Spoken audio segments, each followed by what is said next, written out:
सहर्ष स्वागत करीत आहे एका नवीन सप्ताहाला. आपण सुरुवात करत आहोत. आजच्या या सुदिन दिवसाची सुरुवात आपण एक अभंग गाऊन करणार आहोत. आजचा अभंग आहे विजय संगीत गीत क्रमांक 65, तुझ्या मरणात पाप्यांचे तारण.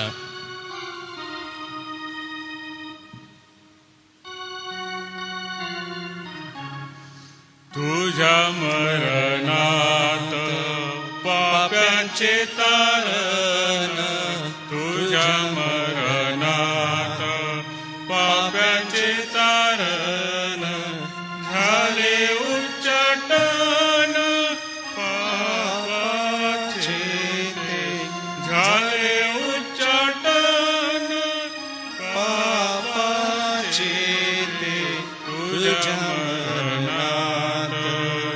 तुझ्या मरणात संतांची उत्पत्ती, तुझ्या मरणात संतांची उत्पत्ती, धर्माची प्रगती झाली ख्रिस्ता, धर्माची प्रगती झाली ख्रिस्ता, तुझ्या मरणात, तुझ्या मरणात क्रांतीचा उगम, तुझ्या मरणात क्रांतीचा उगम, प्रीतीचा संगम, किती गोड प्रीतीचा संगम, किती गोड, तुझ्या मरणात, तुझ्या मरणात ध्येयाची पूर्णता, तुझ्या मरणात ध्येयाची पूर्णता, सारी अपूर्णता नष्ट झाली, सारी अपूर्णता नष्ट झाली, तुझ्या मरणात. उन्हाळले करू मने अर्जवून, उन्हाळले करू मने आजवून, तुझे ते मरण येओ मला, तुझे ते मरण येओ मला, तुझ्या मरणात पापांचे तारण, तुझ्या मरणात पापांचे तारण, झाले उच्चाटन पापाचे ते, झाले उच्चाटन पापाचे ते, तुझ्या मरणात. प्रियजन हो, एका नवीन सप्ताहाला आपण सुरुवात केलेली आहे. माझी आशा आणि माझा विश्वास आहे की या सप्ताहभरातलं सर्व मननचिंतन आपल्यासाठी आशीर्वादित होईल. एक नवा सुदिन दिवस परमेश्वर कृपेने तुम्हाला आणि मला मिळालेला आहे. आजच्या या दिवसाला प्रभूचं सहाय्य मागू व येणाऱ्या वचनासाठी आपण प्रार्थना करू. आपल्यात उपस्थित सन्माननीय रेव्हरंड सुनील लोंढे पाळकसाहेब आहेत. पाळकसाहेबांना विनंती करतो, पाळकसाहेब कृपा करून पुढे या आणि आरंभीची प्रार्थना करा.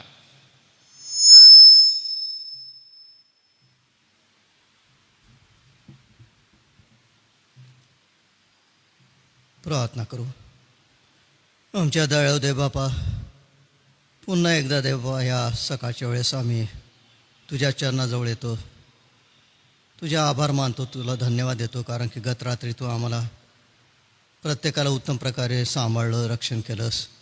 आणि पुन्हा एकदा देवा तुझं वचनाचं मनन करण्यासाठी प्रभू तू आम्हाला ही सुसंधी दिलीस, त्याबद्दल आम्ही तुझे आभार मानतो, तुझी स्तुती करतो. देव बापा, तुझी इच्छा आहे की आम्ही प्रत्येक दिवशी तुझं वचन ऐकावं, मनन करावं. आणि इतकंच नाही, परंतु जो आशीर्वाद तू आम्हाला देतोस तो आमच्या जीवनात तो घ्यावा आणि इतरांना तो शेअर करावा. यासाठी प्रभू तू आम्हाला ही संधी देत आहेस, त्याबद्दल आम्ही तुझे आभार मानतो, तुझी स्तुती करतो. पुन्हा एकदा देव बापा तुझे आभार मानतो, कारण की जे काय सुंदर गीतं प्रभू ज्या गीतकाराने लिहिलेल्या आहेत प्रभू, त्या सर्व गीतकारांच्या जीवनाबद्दल आम्ही तुझे आभार मानतो. सुंदर गीतं त्यांनी तयार केले, त्यांना तू प्रेरणा दिली पवित्र आत्म्याच्याद्वारे. आणि प्रभू तुझ्या जीवनामध्ये जे काय आशीर्वाद आहे आम्हाला, प्रभू तुझ्यामध्ये शांती आहे, तुझ्यामध्ये जीवन आहे, तुझ्यामध्ये आम्हाला आरोग्य आहे, तुझ्यामध्ये आम्हाला सार्वकालिक सर्व प्रकारची आशा आहे. आणि हे सर्व सुंदर असे शब्द प्रभू त्यांना तू प्रेरित केले, त्यांना तू दिलेस, त्याबद्दल तुझ्या आभार मानतो, तू स्तुती करतो. पुन्हा एकदा देव बापा आमच्या मंडळीसाठी प्रार्थना करतो. आमच्या मंडळीला तुझा आशीर्वाद दे, सहाय्य कर. आतापर्यंत सर्वांना तू सहाय्य केलंस, आशीर्वाद दिला. निळ्या प्रकारच्या चढ उतारामध्ये, गोड आणि कडू अनुभवामध्ये सर्वांना तू नेलंस. तरीसुद्धा प्रभू तुझा आशीर्वाद तू आम्हाला पुरवलेला आहे, त्याबद्दल तुझ्या आभार मानतो. या नवीन वर्षामध्ये देवबापा माझी प्रार्थना आहे की सर्व तुझ्या कळपाला, तुझ्या मंडळीला प्रभू तुझा आशीर्वाद दे. आणि निळ्या प्रकारचे कामं करत असताना, निळ्या प्रकारचे क्षेत्रामध्ये ते कार्यरत असताना प्रभू माझी प्रार्थना आहे की प्रत्येकाला तुझा आशीर्वाद दे, सहाय्य कर. आणि तू प्रत्येकाच्या जीवनाकडून तुझं गौरव हो दे. प्रत्येक कुटुंबातल्या अडीअडचणी, गरजा, समस्या, आजार, संकट, व्याधी सर्व काही देवबापा तुला ठाऊक आहे. देवबापा माझी प्रार्थना आहे की तुझ्या कृपेच्याद्वारे प्रत्येकाची गरज तू पूर्ण कर. प्रत्येकाला आरोग्य दे. अडीअडचणी आहेत, लेकरांच्या समस्या असतील, शिक्षणाच्या, निळ्या प्रकारच्या आहेत, वैवाहिक जीवनाच्या आणि इतर सर्व प्रभू तुला ठाऊक आहेत. देवबापा माझी प्रार्थना आहे, जरी आम्ही पुष्कळच आम्ही एकमेकाला प्रगट करत नाही, परंतु प्रत्येकाचं हृदय तू जाणतोस. प्रत्येकाचं दुःख, वेदना, क्लेश आणि नैराश्य हे सर्व तुला ठाऊक आहे. देवबापा माझी प्रार्थना आहे की प्रभू या सर्व आमच्या मंडळीला तू सहाय्य कर, आशीर्वाद दे. आणि प्रत्येकाच्या गरजेनुसार प्रत्येकाची तू भेट घे. प्रत्येकाच्या गरजा तुझ्या कृपेच्याद्वारे निवारण कर. आणि तुझं गौरव या आमच्या सर्व मंडळीच्याद्वारे होऊ दे. कौन्सिलच्या सर्व मंडळ्या, पदाधिकारी आमचे, त्या सर्वांनासुद्धा तुझा आशीर्वाद दे, सहाय्य कर. पुन्हा एकदा देवबापा आज आम्ही तुझे दास त्यांच्यासाठी प्रार्थना करतो. त्यांच्याद्वारे देवबापा आज वचनाचं मनन होत असताना पवित्र आत्म्याचं मार्गदर्शन कर, वचनाचा पुरवठा कर. आणि त्यांच्याद्वारे पुन्हा एकदा देवबापा आमची तू भेट घे. आमची जी गरज आहे ती पूर्ण कर. आणि तुझा आशीर्वाद जो आम्हाला प्राप्त करून घ्यायचा आहे देवा, त्यासाठी आमचं मन, आमचं कान आम्ही उघडतो. तुझ्या चरणाजवळ आम्ही लेन आणि नम्र होऊन बसतो. प्रभू आज प्रभू तुझा आशीर्वाद तुझ्या दासाच्या करवी तो आम्हाला दे. एकच नाही, जे आमचे भाऊ बहीण प्रभू ऑनलाईन हे सर्व मनन ऐकत असताना त्यांनासुद्धा आशीर्वाद दे, त्यांनासुद्धा सहाय्य कर, अशी प्रार्थना करतो. आम्ही सर्व तुझ्या कृपेच्या स्वाधीन होतो. आजच्या दिवसाला सर्व प्रकारची कृपा तू आम्हाला पुरव. जे काही काम करू प्रभू ते सर्व काम करण्यासाठी तू आमचं सहाय्य कर, आशीर्वाद दे. आणि केवळ तुझंच गौरव या सर्वांच्याद्वारे होऊ दे, अशी आमची नम्र प्रार्थना आहे. देवबापा पुढील सर्व वेळ आम्ही तुझ्या कृपेच्या स्वाधीन होतो. याला अशी प्रार्थना प्रभू येशूच्याद्वारे करतो म्हणून तू ऐक. आमेन. धन्यवाद बाळक साहेब. आज सकाळी ज्या एका विषयावर आपण मनन करणार आहोत तो विषय भूतग्रस्ताचा आहे. प्रभू येशू ख्रिस्ताने भूतग्रस्ताला दिलेल्या आरोग्याबद्दल किंवा प्रभू येशू ख्रिस्ताने भूतग्रस्ताला भूतबाधेतून सोडवल्याबद्दल शास्त्र भाग आहेत. तर सर्वप्रथम मत्तयाचं शुभवर्तमान 8वा अध्याय आपण काढू. मत्तयाचं शुभवर्तमान 8वा अध्याय आणि या 8व्या अध्यायामध्ये 28व्या वचनापासून पुढे बघा. मत्तय 8:28. गद्रेकरांच्या प्रदेशातील भूतग्रस्त. मग तो पलीकडे गद्रेकराच्या देशात गेल्यावर 2 भूतग्रस्त कबरातून निघून येत असताना त्याला आढळले. ते इतके अक्रळ विक्रळ होते की त्या वाटेने कोणालाही जाणे शक्य नव्हते. तेव्हा पहा ते ओरडून म्हणाले, हे देवाच्या पुत्रा, तू मध्ये का पडतोस? नेमलेल्या समयापूर्वी तू आम्हाला पिडावयास येथे आला आहेस काय? ते त्यांच्यापासून दूर अंतरावर डुकरांचा मोठा कळप चरत होता. मग ती भूते त्याला विनंती करू लागले की तू जर आम्हाला काढीत असलास तर त्या डुकरांच्या कळपात आम्हाला पाठवून दे. त्याने त्यास म्हटले, जा. मग ती निघून डुकरात शिरली आणि पहा तो कळपाचा कळप कड्यावरून समुद्रात धडकत धावत जाऊन पाण्यात बुडून मेला. मग चारणारे पळाले आणि त्यांनी नगरात जाऊन भूतग्रस्ताच्या गोष्टी सकट सर्व वर्तमान जाहीर केले. तेव्हा पहा सर्व नगर येशूला भेटावयास निघाले आणि त्याला पाहून त्यांनी त्या आपल्या हद्दीबाहेर जाण्याची त्याला विनंती केली. 2 भूतग्रस्त आहे, त्या वाटेने कोणालाही जाणं शक्य नाही आहे. येशू ख्रिस्ताना ज्या वेळेला ते बघतात त्यावेळेला ते म्हणतात, हे देवाच्या पुत्रा, तू मध्ये का पडतोस? त्यांनी ओळखलं की येशू ख्रिस्त कोण आहे? देवाचा पुत्र आहे. मग त्यांनी विनंती केली आणि डुकरांचा जो मोठा कळप होता त्या कळपामध्ये ते शिरले आणि तो कळप पाण्यात बुडून मेला. बरं, आता भूतग्रस्त गेले, भूतग्रस्त बरे झाले आणि त्या परिसरामध्ये आता त्या रस्त्याने यायला जायला लोकांना मोकळीक झालेली होती. अकराळ विक्राळपणा बंद झालेला होता. तरी लोकांना आनंद वाटला नाही. तर लोकांनी उलट काय सांगितलं? आमच्या हद्दीच्या बाहेर निघून जा, असं येशूला सांगितलं. आपण कोणाचं भलं केलं, कोणाचं चांगलं केलं तर कोणा व्यक्तीकडून आपण अशी शपथाची अपेक्षा करतो की आभार मानतो, तुम्ही चांगलं केलं. पण या ठिकाणी उलट दिसतं आम्हाला. आभार मानण्याच्या व्यतिरिक्त ते त्याला म्हणतायत की आमच्या हद्दीतून निघून जा. बरं, आता दुसरा शास्त्र भाग बघू. मार्काचा 5वा अध्याय. मार्क अध्याय 5. आता सर्व तर वाचणार नाही, परंतु महत्वाचे ते वाचतो. मग ते समुद्राच्या पलीकडे गर्सेकरांच्या देशात आले आणि तो मचव्यातून उतरताच अशुद्ध आत्मा लागलेला एक माणूस कबरातून निघून त्याला भेटला. तो कबरात राहत असे व त्याला साखळदंडाने बांधून ठेवणे आता कोणालाही शक्य नव्हते, कारण त्याला पुष्कळ वेळा बेड्यांनी व साखळ्यांनी बांधले असताही त्याने साखळदंड तोडून टाकले होते व बेड्यांचे तुकडे तुकडे केले होते आणि त्याला वटणीवर आणण्याचे सामर्थ्य कोणालाही नव्हते. तो नेहमी रात्रंदिवस कबरांमध्ये व डोंगरांमध्ये राहून ओरडत असे व दगडधोंड्यांनी आपले अंग ठेचून घेत असे. येशूला दुरून पाहताच तो धावत आला व त्याच्या पाया पडला आणि मोठ्याने ओरडून म्हणाला, हे येशू परात्पर देवाच्या पुत्रा, तू मध्ये का पडतोस? मी तुला देवाची शपथ घालतो, मला छळू नकोस. कारण तो त्याला म्हणत होता, अरे अशुद्ध आत्म्या, या माणसातून निघ. त्याने त्याला विचारले, तुझे नाव काय? त्याने उत्तर दिले, माझे नाव सैन्य, कारण आम्ही पुष्कळ आहो आणि आम्हास या देशातून घालवू नको, अशी तो त्याला आग्रहाने विनंती करीत होता. तेथे डोंगराच्या कडेला डुकरांचा एक मोठा कळप चरत होता. तेव्हा भूतांनी त्याला विनंती केली की आम्ही त्या डुकरात शिरावे म्हणून त्यांच्याकडे आम्हास लावून दे. मग त्याने त्यास परवानगी दिली. तेव्हा ते अशुद्ध आत्मे निघून डुकरात शिरले आणि तो सुमारे 2000 डुकरांचा कळप तडक धावत जाऊन कड्यावरून समुद्रात पडला व पाण्यात गुदमरून मेला. आता डुकरं राखणारे आहेत, ते जातात, वर्तमान सांगतात, सगळं गाव त्यांना बघायला येतं. लोकांना येशूच्या ह्या कार्याची भीती वाटते आणि मग भीती वाटत असताना त्या प्रांतामधून निघून जाण्याची त्याला विनंती करतात. तेव्हा आपण आमच्या प्रांतातून निघून जावे असे ते त्याला विनवू लागले. अवघड आहे नाही का? आता या ठिकाणी भूतग्रस्त आहे, त्याच्या जीवनात काय काय घडलेलं आहे सगळं आपण इथं वाचलेलं आहे. सगळ्या गोष्टी आपल्या नजरेच्या समोर आहे. स्वतःला ठेचून घेत होता आणि तो एकटा नव्हता, सैन्य त्याच्यामध्ये होतं आणि 2000 डुकरं जे होते ते कळपामध्ये होते, ते पाण्यात गेले, बुडून मेले. याचा अर्थ निदान 2000 भूत तरी असतील.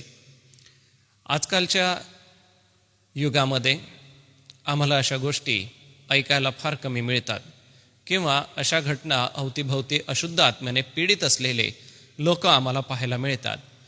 येशू देवाचा पुत्र आहे आणि येशूचं सामर्थ्य आहे जे त्यांना या पापातून सोडवतं किंवा या बंधनातून सोडवतं. आमचा प्रभू येशू ख्रिस्त या जगात आला तो बंधनातून सोडवण्यासाठी. बघा त्या मनुष्याची मनस्थिती किती वाईट असेल नाही का? स्वतःचा अंग तो ठेचून घेत होता, रक्त अकराळा विक्राळा झालेला होता आणि अगोदरच्या प्रकरणात आपण वाचलं की ते दोघं होते, त्या वाटेने येणं जाणं कोणाला शक्य नव्हतं. परंतु लोकांना ते बरे झाल्याचं समाधान वाटलं नाही, तर लोकांना वाईटाची जास्त आवड होती. येशूने त्यांचं जीवन बदललं, ह्याकडे त्यांचं लक्ष नव्हतं. आता आपण जर बघितलं तर यामध्ये एक गोष्ट आम्हाला पाहायला मिळते, ती म्हणजे प्रभू येशू ख्रिस्त हा कोणालाच सोडत नाही. जे लोक शुद्ध आहेत, ज्या लोकांची बुद्धी आणि ज्ञान शाबूत आहे, अशा लोकांना येशूने सुवार्ता सांगितली. पण त्याच्यामध्येही शास्त्री आणि पुरुषांनी असं केलं की आम्हाला पुष्कळ ज्ञान आहे, आम्हाला कळतं, आम्हाला येशूची वचनं नको किंवा येशू हा तारणारा नाही आहे, येशू हा मसीहा नाही आहे, असं त्यांनी स्पष्टपणे सांगितलं व येशूला विरोध केला. त्यांना धर्मग्रंथ समजत होते, धर्मग्रंथातल्या सांगितलेल्या गोष्टी कळत होत्या, परंतु स्वीकारायची इच्छा नव्हती. दुसऱ्या बाजूला ज्यांची मानसिक स्थिती बिघडलेली आहे, ज्यांची शारीरिक स्थिती बिघडलेली आहे, ज्यांना समाजातून काढून टाकण्यात आलेलं आहे, ज्यांना जराही शुद्धी नाही, अशा अशुद्ध जीवन जगणाऱ्या भूतग्रस्तांनाही येशूने सोडलं नाही. याचा अर्थ असा की येशू सुवार्ता सांगण्यासाठी आला तो केवळ लोकांना नाही, भूतांना देखील त्याने सुवार्ता सांगितली. कारण भूत काय म्हणत आहेत, हे परात्पर देवाच्या पुत्रा, तू मध्ये का पडतोस? जिवंत देवाचा पुत्र तो तू. भूतांना हे ठाऊक होतं की येशू ख्रिस्त कोण आहे, परंतु बुद्धी असलेल्या लोकांना हे कळत नव्हतं की येशू मसीह आहे. प्रियजन हो, येशूच्या स्वभावात ही फार सुंदर गोष्ट आम्हाला पाहायला मिळते, ती म्हणजे येशू कोणालाच सोडत नाही. ह्या जगातल्या प्रत्येक व्यक्तीसाठी प्रभू येशू ख्रिस्त या भूतलावर आलेला आहे. प्रभू येशू ख्रिस्ताचा अधिकार प्रत्येक व्यक्तीवरती आहे आणि प्रत्येक व्यक्तीची सुटका व्हावी ही येशू ख्रिस्ताची इच्छा आहे. केवळ मानवच नव्हे तर ज्यांचं मानसिक संतुलन बिघडलेलं आहे, जे भूतबाधेच्या आहारी गेलेले आहे, अशांनी देखील सुटावं ही येशूची इच्छा आहे. आणि येशूने शब्द मात्र बोलून त्या भूतग्रस्तांना घालवलं. भूतग्रस्त घालवण्यासाठी प्रभू येशू ख्रिस्ताने आपल्या शिष्यांना महत्वाची गोष्ट सांगितली, ती म्हणजे उपवास व प्रार्थनेशिवाय असल्या जातीचं भूत निघत नाही किंवा असली जात निघत नाही. उपवास व प्रार्थना फार महत्वाचे आहे. उपवास आणि प्रार्थनेच्या द्वारे सैतानाच्या बंधनावरती आम्हाला विजय मिळवता येतो. उपवास आणि प्रार्थनेच्या द्वारे आम्ही सैतानाची बंधनं तोडून टाकत असतो. म्हणून प्रियजन हो, उपवास आणि प्रार्थना करत राहू, कारण प्रसंग कसे येतील आम्हास ठाऊक नाही. दुसरी गोष्ट आम्हाला या प्रकरणातून ही पाहायला मिळते, ती म्हणजे येशूला अंधकाराच्या सत्तेवरती पूर्ण अधिकार आहे. केवळ प्रकाशाची प्रजा म्हणून आपण या जगामध्ये जीवन जगत असताना असं समजू नये की आम्ही प्रकाशाची प्रजा आहोत, तर जे अंधकारामध्ये खितपत पडलेलं आहे त्यांच्यासाठी आमचं काही कर्तव्य नाही. त्यांच्यासाठी पण आमचं कर्तव्य आहे. जे अंधारामध्ये खितपत आहेत त्यांनी देखील अंधकाराच्या सत्तेतून निघावं, हे त्यांना कर्तव्य आहे. प्रभू येशू ख्रिस्त तुम्हाला आणि मला भेटला, प्रकाश आम्हाला प्राप्त झाला, आम्हाला प्रकाश मिळाला. तो प्रकाश आता आम्हाला परावर्तित करायचा आहे. हा प्रकाश म्हणजे प्रभू येशू ख्रिस्त आहे. प्रभू येशू ख्रिस्त रूपी प्रकाश तुमच्या आणि माझ्या अंतःकरणात आहे. मग हा प्रभू येशू ख्रिस्त रूपी मिळालेला जो प्रकाश आहे, त्या प्रकाशाविषयी तुम्हाला आणि मला साक्ष द्यायची आहे. प्रभूचं सामर्थ्य अंधकाराच्या सत्तेवरती देखील आहे. एफेसकरास पत्र आपण नेहमीच वाचतो आणि त्यात काय म्हटलेलं आहे, तुमचं युद्ध रक्तमांसाबरोबर नव्हे तर या अंधकारातल्या समूहाबरोबर, अधिपती बरोबर आहे. याचा अर्थ या जगाचा अधिपती जो सैतान, त्याच्याबरोबर तुमचं आणि माझं युद्ध आहे. आणि तुमचं आणि माझं युद्ध सैतानाबरोबर असताना त्याचे जे पतित आत्मे आहेत त्यांच्याबरोबर तुमचं आणि माझं युद्ध आहे. ह्यावरतीही येशू ख्रिस्ताचं सामर्थ्य आहे, हे आपण समजून चाला. भूत मोठे नाहीत, सैतान मोठा नाही. सैतानावरती आमच्या प्रभूचा अधिकार आहे. त्याला धमकावण्याचा अधिकार आम्हाला प्रभूने दिलेला आहे. त्याला घालवून टाकण्याचा अधिकार परमेश्वर पित्याने तुम्हाला आणि मला दिलेला आहे. म्हणून प्रियजन हो, अंधकाराच्या सत्तेवरतीही विजय मिळवण्याचं सामर्थ्य आमच्या प्रभू येशू ख्रिस्ताचं आहे. ते सामर्थ्य तुम्ही आणि मी आणूया. बरं, आता ह्यामध्ये थोडंसं अजून जर पुढं गेलं तर असं दिसून येतं की पूर्ण जी मुक्ती आहे, पूर्ण मुक्ती केवळ प्रभू येशू ख्रिस्ताकडूनच आहे. कारण बघा, साखळा दंडाने बांधून ठेवणं शक्य नव्हतं. त्या वाटेने जाणं येणं कोणाला शक्य नव्हतं.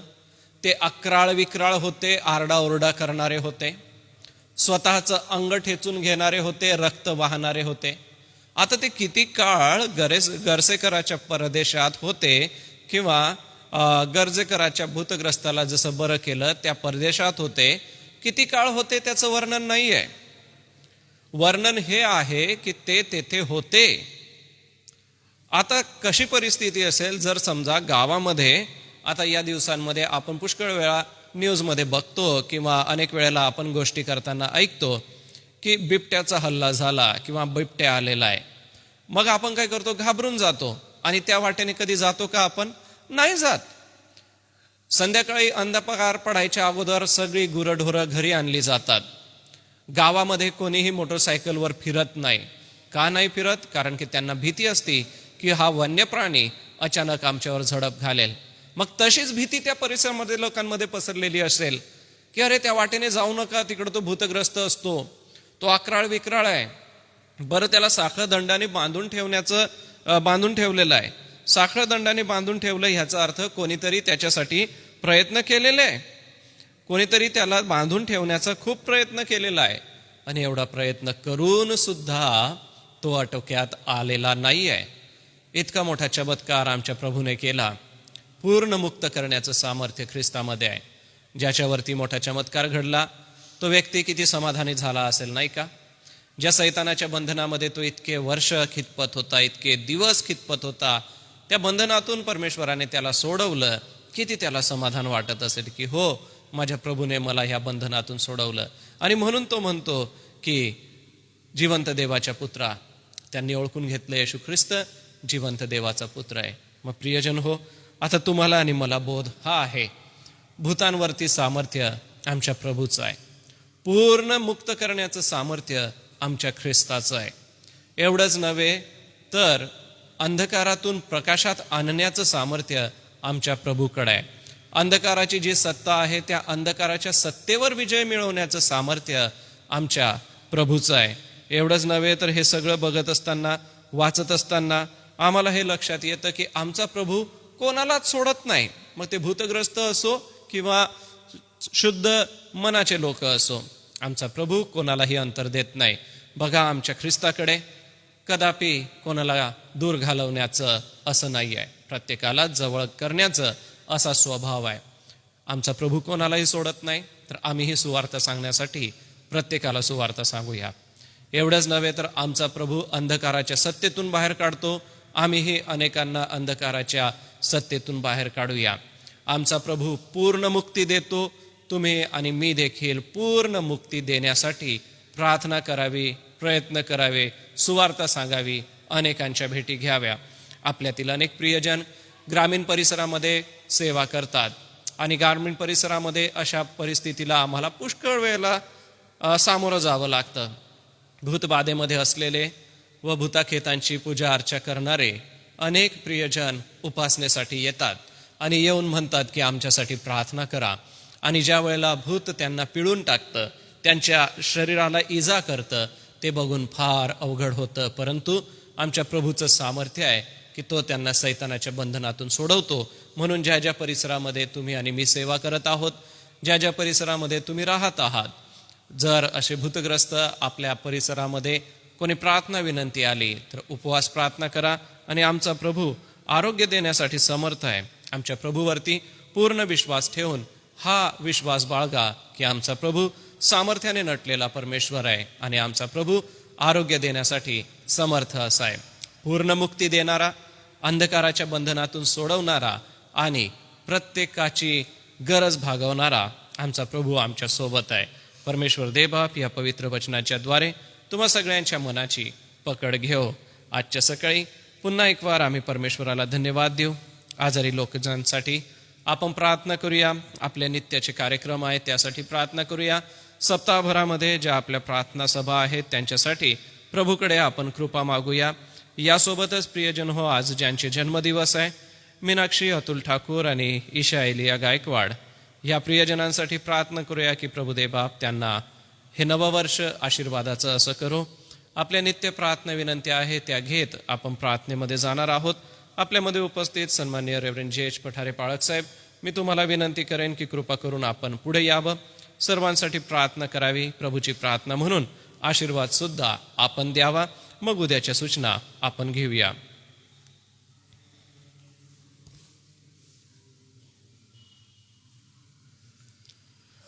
प्रभू, आम्ही तुला धन्यवाद देतो आजच्या या नवीन दिवसाबद्दल. हा दिवस तू आम्हाला दाखवलास. गेल्या रात्री तू आमचा प्रतिपाळ केलास आणि पुन्हा एक वार आज सकाळी तुझ्या मंदिरात येऊन तुझ्या जवळ बसून थोडा वेळ मनन चिंतन करण्यास ही मौलाना संधी दिली. आम्ही मनापासून तुझे उपकार मानतो. आज सकाळी प्रभूचे मनन तुझ्या दासाच्या द्वारे या वचनामधून ऐकलेलं आहे.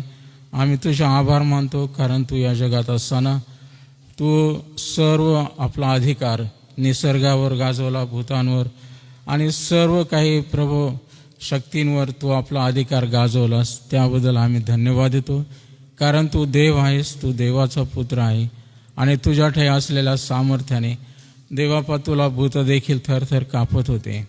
आज या गणेशच्या या भूतग्रस्तांचं उदाहरण आमच्या डोळ्यासमोर तू यासाठी ठेवलेलं आहे की प्रभू त्या काळामध्ये या लोकांनी प्रभू हा मोठा चमत्कार पाहून तुला प्रभू अधिक आग्रह करून आपल्या गावामध्ये घेऊन जायला पाहिजे होतं, परंतु ते फार मोठ्या आशीर्वादाला मुकले.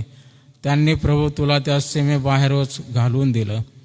जरी त्या 2000 डुकरांचा नाश झाला, परंतु एका आत्म्याच्या उद्धारासाठी देवबापा तू हे कार्य केलेलं आहे. आम्ही तुझे आभार मानतो, कारण तू सर्व जग सोडून, तू स्वर्ग सोडून या मानवाच्या उद्धारासाठी या भूतलावर आला आणि तुला एका आत्म्याचं मोल कळतं प्रभू. एका आत्म्याच्या उद्धारासाठी तू मोठी किंमत मोजलेली आहे, म्हणून आम्ही तुझ्या नावाला धन्यवाद देतो. देवबापा, या भूतग्रस्त व्यक्तीचं चरित्र आम्ही पाहतो, इतरांना त्रास देणारा, त्याच्यापासून इतरांना भीती आणि प्रभू दहशत होती, परंतु तू आला आणि तू त्याच्यामधून त्या अशुद्ध आत्म्यांना घालवलं. तो शुद्धीवर आला आणि प्रभू तू तुझ्या मागं चालू लागला, परंतु तू त्याला त्या गावामध्ये परत पाठवलंस. देवबापा, तुझी इच्छा आहे की जेथे तुला लोक स्वीकारत नाही तेथे त्या आमच्या स्थानिक पातळीवर आम्ही जाऊन ती साक्ष द्यावी, ही तुझी इच्छा आहे. आणि म्हणून प्रभू, ह्या शुभवर्तमान कार्यामध्ये या सर्व गोष्टी आम्ही शिकून आत्मसात करून त्याप्रमाणे वागावं, ही तुझी इच्छा आहे. म्हणून देवबापा, आज आम्ही या वचनांबद्दल तुझ्या नावाला धन्यवाद देतो. प्रभू, आज आम्ही पुन्हा एक वार तुझ्याकडे प्रार्थना करतो या आमच्या भारत देशासाठी. या देशात सतत शांतता नांदू दे.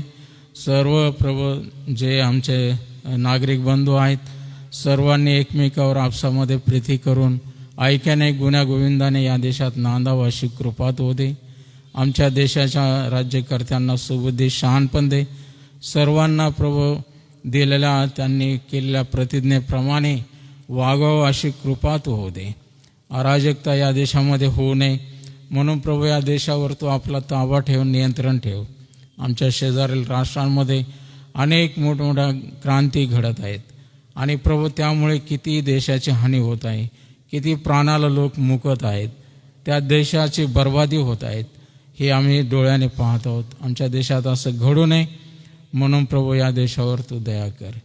आज आम्ही प्रार्थना करतो, या देशामध्ये जे तुझे लोक प्रभू शांततेने प्रभू नांदत आहेत, जे आपापले सेवा कार्य करत आहे, त्यांना तू आशीर्वाद दे. त्यांच्या सेवा करायला स्वर्गातून तुझ्या भांडारातून अनेक प्रकारची मदत पाठव. आणि या देशामध्ये जरी अनेकांचा छळ यासाठी होत आहे, ते प्रभू धन्य आहेत. आणि म्हणून प्रभू आमची प्रार्थना आहे, या देशाला खरी सुवार्थ कळावी आणि त्यांनी पण प्रभू तुला स्वीकारावं अशी कृपा तू होऊ दे. आज या सकाळी आम्ही प्रार्थना करतो, आज आमच्या सर्व एसएमच्या सेवा कार्याला तू आशीर्वादित कर आणि आमच्या शाळा हॉस्टेल या सेवा कार्याच्याद्वारे तुला गौरव आणि महिमा मिळू दे. जे प्रोग्राम सुरू आहेत ते आशीर्वादित कर आणि त्यामध्ये विद्यार्थ्यांना, शिक्षकांना आणि प्रभू आमच्या संस्थेतील प्रत्येकाला आशीर्वादित कर, ही आमची प्रार्थना आहे. प्रभू आमच्या मंडळा, आमचे सर्व सेवक वर्ग, सर्व विश्वासणारे त्यांना तुझ्या हातात घे आणि ऐक्याने प्रीतीने या सर्वांनी वागून प्रभू केवळ तुझं गौरव करण्यासाठी प्रभू सतत झटावं, म्हणून प्रभू प्रत्येकाला सुज्ञता आणि शहाणपण दे. आज सकाळी जे आजारी लोक आहेत त्या सर्वांना आम्ही तुझ्या हातात सोपवतो. ज्यांची नावं प्रभू सतत आम्ही तुझ्यासमोर मांडत आहोत, त्या सर्व वयोवृद्धांना, ज्या आजाऱ्यांना प्रभू तू स्पर्श कर, आरोग्य दे आणि या सर्वांच्या बऱ्या होण्याने तुला गौरव आणि महिमा मिळू दे. प्रभू आज आम्ही प्रार्थना करतो, ज्या प्रियांचे वाढदिवस आहेत, मीनाक्षी अतुल ठाकूर, ईशा एलिया गायकवाड, या लेकरांवर तू दया कर आणि प्रभू या जन्मदिनाचा आनंद त्यांचा द्विगुणित बहुगुणित कर, त्यांना दीर्घावी कर आणि त्यांच्या आयुष्याचं तू कल्याण कर. या सर्वांनी तुझं भय धरावं, तुझ्या मार्गाने चालावं असा अनुग्रह तू त्यांच्यावर होऊ दे. पुन्हा एक वार आम्ही प्रार्थना करतो देवबापा, या दिवसांमध्ये, या परीक्षेच्या कालावधीमध्ये आमच्या विद्यार्थ्यांवर तू दया कर. ते प्रायमरी असो, हायस्कूल, शाळेतले, कॉलेजचे सर्व विद्यार्थी अभ्यासाला लागलेले असताना, या परीक्षेची तयारी करत असताना आमची प्रार्थना आहे की त्या सर्वांना उत्तीर्ण कर, चांगल्या मार्काने यशस्वी कर आणि प्रभू त्यांचं पुढील भवितव्य घडव अशी आम्ही प्रार्थना करतो. पुन्हा एक आज सकाळच्या या सर्व प्रार्थना विनंती आम्ही तुला येशूच्या नावाने सादर करतो, म्हणून तो ऐक. आमेन. आपण प्रभूने शिकवलेली प्रार्थना म्हणू. हे आमच्या स्वर्गातील पित्या, तुझे नाव पवित्र मानिले जाओ, तुझे राज्य येऊ, जसे स्वर्गात तसेच पृथ्वीवरही तुझ्या इच्छेप्रमाणे हो. आमची रोजची भाकर आज तू आम्हास दे, आणि जसे आम्ही आमच्या ऋणास ऋण सोडितो तसेच तू आमची ऋणे आम्हास सोड, आणि आम्हास परीक्षेत आणू नकोस, तर आम्हास सर्व वाईटापासून सोडील. कारण की राज्य, सामर्थ्य आणि गौरव ही सर्व काळ तुझीच आहे. आमेन. पाळक साहेब आशीर्वाद देतील. आणि आता आपला तारणारा प्रभू येशू ख्रिस्ताची कृपा, देवबापाची प्रीती आणि पवित्र आत्म्याची गोड संगती या सर्व विश्वासणाऱ्यांबरोबर, जे ऑनलाईन जोडले गेलेले आहेत त्यांच्याबरोबर, ज्यांचे जन्मदिवस आहे त्या सर्व प्रियांबरोबर, देवाची मंडळी आणि इस्रायल राष्ट्र याबरोबर आता आणि सदा सर्व काळ असो. आमेन. ख्रिस्त पवित्र शांती सत्प्रीती शोभा सौंदर्य माझी या जीवनी